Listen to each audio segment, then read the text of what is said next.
So good evening, friends. Welcome to the India Power Talk. I am glad that many of you have sent very encouraging messages on the previous talks. India Power Talk, in association with the Indian Chamber of Commerce, the oldest chambers in India, is an effort to seek and constructive suggestions from the international leaders on what could be done to revive Indian economy. We would be, as mentioned, we would be inviting entrepreneurs, economists, professors, investment bankers, scientists, lawyers, chartered accountants, and professionals having experience from diverse sectors who could contribute on the subject. As mentioned in my last talk, the global lockdown due to coronavirus continues to bleed the economies of several countries.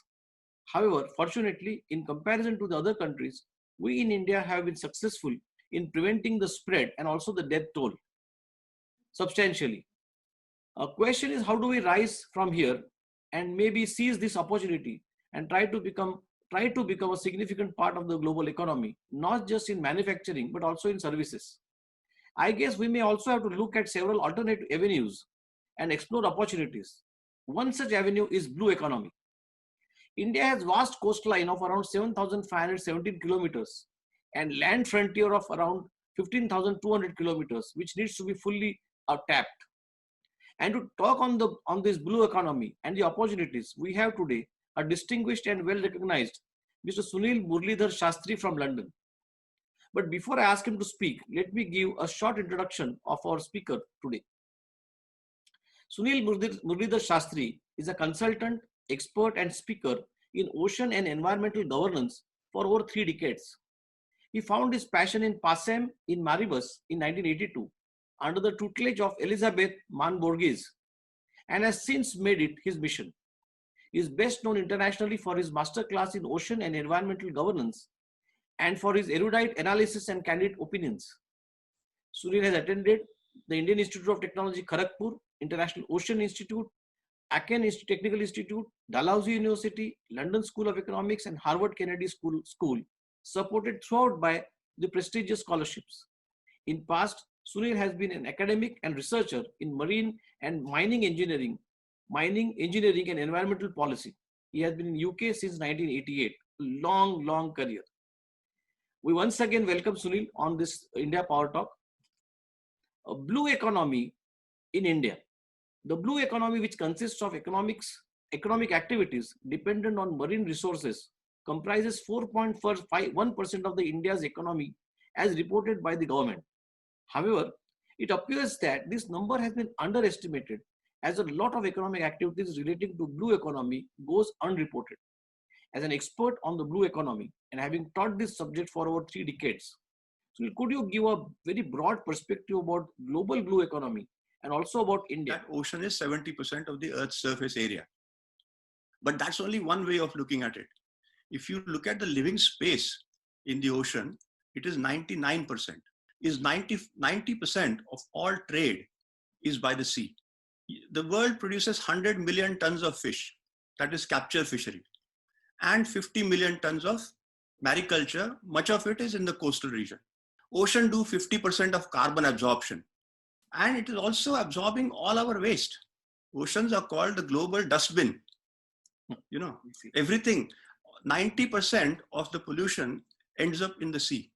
And the ocean keep our planet livable. Without ocean, our temperatures will be extreme, like on the moon. Very, very hot during the day, very, very cold during the night. So what is blue economy? So blue economy is defined by the World Bank as a sustainable use of ocean resources for economic growth, improved livelihoods, so that's where the people come in, and jobs, while preserving the health of the ocean ecosystem. What are the various governance features of blue economy? So I mentioned the United Nations Convention on the Law of the Sea, which came in 1982.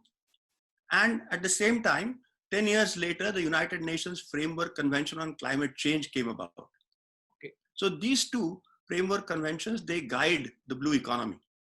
There are other organizations such as the International Maritime Organization, which looks after shipping, safe shipping. There are Commonwealth Secretariat, which is a smaller organization, but global organization of all the former Commonwealth countries. They have got a Commonwealth Blue Charter also. Sure. Closer to our home, we have got something called the Indian Ocean Rim Association. And even India has got interests in Antarctica. So we are not part of the Antarctica Treaty System as such, but we are members of the Antarctica Treaty System. Okay. And we are also on the Arctic Council as observers. So let me very quickly also give you some comparisons. Sure. What is the total economy and what is the blue economy? Yes. So if you see the global economy, it's 90 trillion, of which blue economy is 3 trillion, which is about 3%. Okay. And our economy, which is 2.7 trillion, has a blue economy component of $110 billion. Could you please dwell more into the blue economy in India, India, its length and breadth and the opportunities? We'll talk about the challenges later, but Yes. let's just understand the opportunities to drive the Indian economy as far as blue economy is concerned. Blue economy has got some quite significant components. Sure. So the tangibles are ones that we know of, like shipping and navigation, or ports and harbors, or resources, living and non-living resources, energy resources, mineral resources, and so on. We also have just talked about waste disposal. Then we have got strategic uses, navy, but leisure and tourism, pipelines and cables. And then there are some intangible ones, which are things like marine scientific research, biodiversity conservation, habitat management, climate control, which I mentioned, and then of course there are also what we call as illegal uses of the ocean. And then of course the most important, as far as I'm concerned, is education and training. You mentioned in your introduction that our coastline is 7,520 kilometers, and our land frontier is almost more than double of it, 15,200 square kilometers. We as a coastal state, if you go 200 miles, nautical miles out from our coast, then all that area becomes India's exclusive economic zone.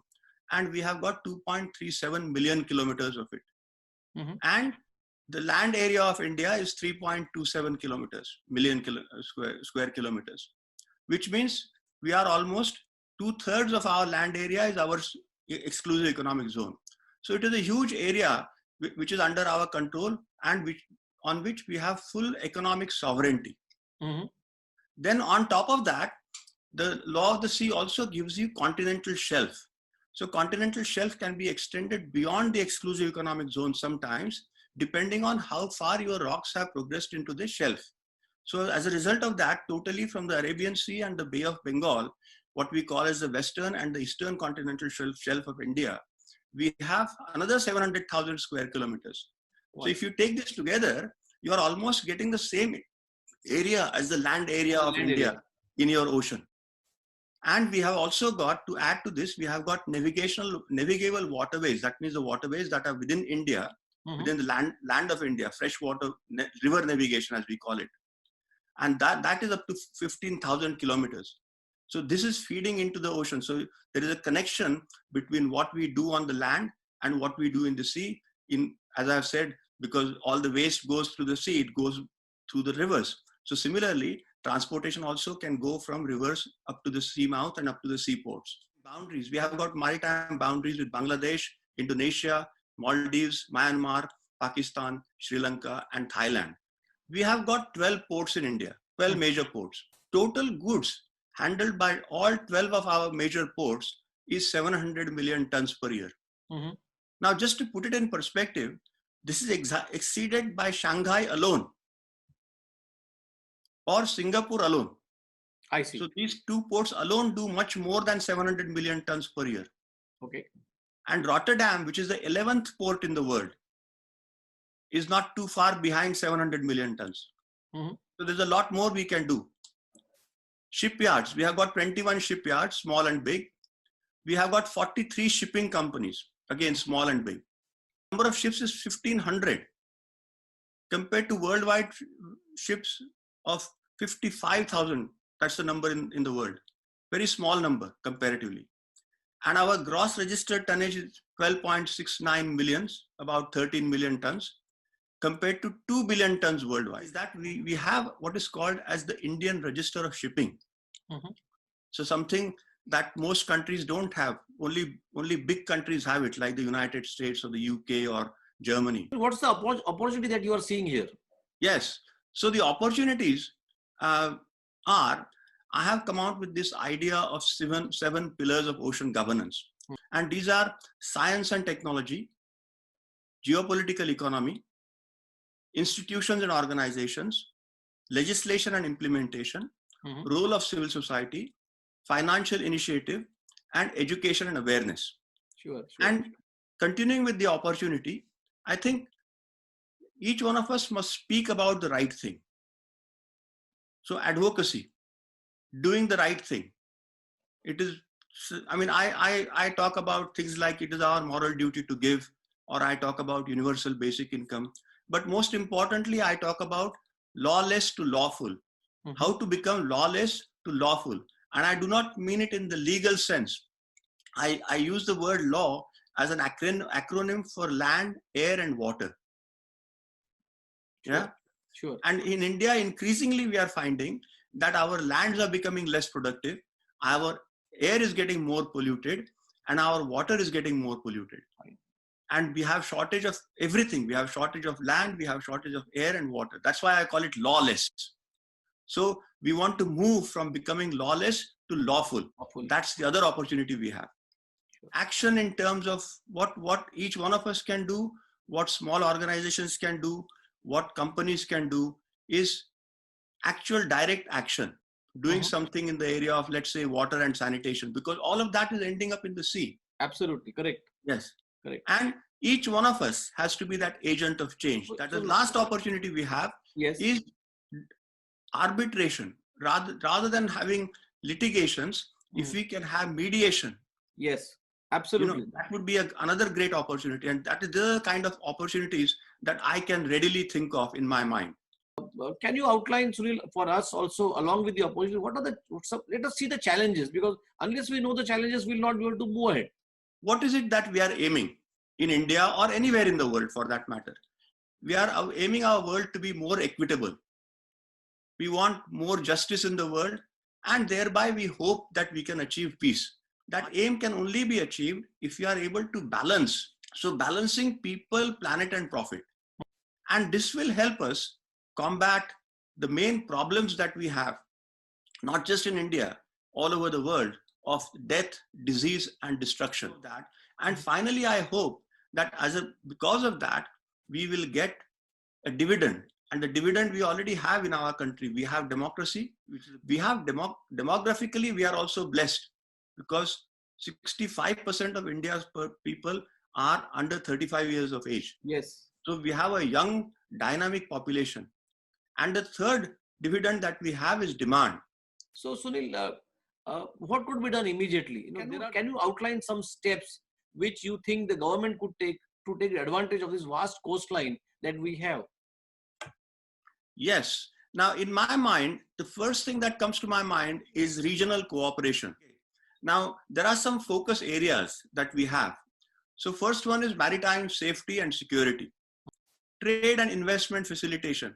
We need tourism and cultural exchanges to learn from each other. We need, of course, academic and science and technology exchanges. Then disaster and risk management. And of course, the key message to everybody from me is women's economic empowerment. And then, of course, the blue economy.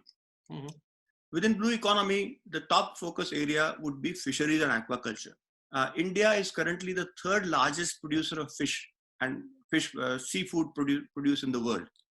Then renewable ocean energy, seaports and shipping, offshore hydrocarbons. Of course, we want to reduce our fossil fuels, but still, while they are there, we should make use of them, and we should make use of them in a more sustainable manner. And increasingly, seabed minerals, marine biotechnology, and of course, tourism and marine pollution. What I recommend actually at this stage is greater synergies between the user ministries within the government of India. Can you talk about the future efforts in India about the blue economy? Again, that blue economy contributes to 4% of India's total economy. Now, we are the third largest producer, 12 million tons of fish we produce from capture fisheries. So that's again very significant, considering that the worldwide production I said was 100 million tons. Now, the key thing we have to focus on is enhancing coastal and ocean resource efficiency. The next key area in my mind is something called the Sagarmala project, Yes. which is a counterpart of the Bharatmala project on Yes. land. But Bharatmala and Sagarmala together can be complementary to each other, Yes, because absolutely. we need the infrastructure, Correct. we need the transportation. Once the goods come to the sea, how do they get in land? Or Right. if something is produced in land, how does it go out? Then deep ocean mission. We are. No, So I think I'm sure if we really take right steps, what you have mentioned, and you really, dwell into more of the blue economy, the yes, FDI also will increase, proportionately. absolutely, absolutely. Can you give us just one overview on on what immediately can be done? What are the low hanging fruits in the blue economy? What we could do and what we could achieve immediately in the I next think 2 years, 3 the, years? the low hanging fruit in my view is focusing on our ports and harbors I see. and our infrastructure.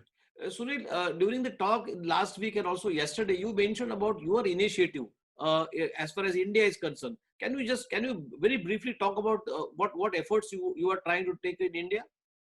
Probably find a way in which I can impart whatever little I know, and perhaps try to enhance it with the help of other people who are similarly minded, Sure. and create this Indian National Center for Ocean Governance. Thank you, Sunil. It has been a pleasure talking to you. Thank you.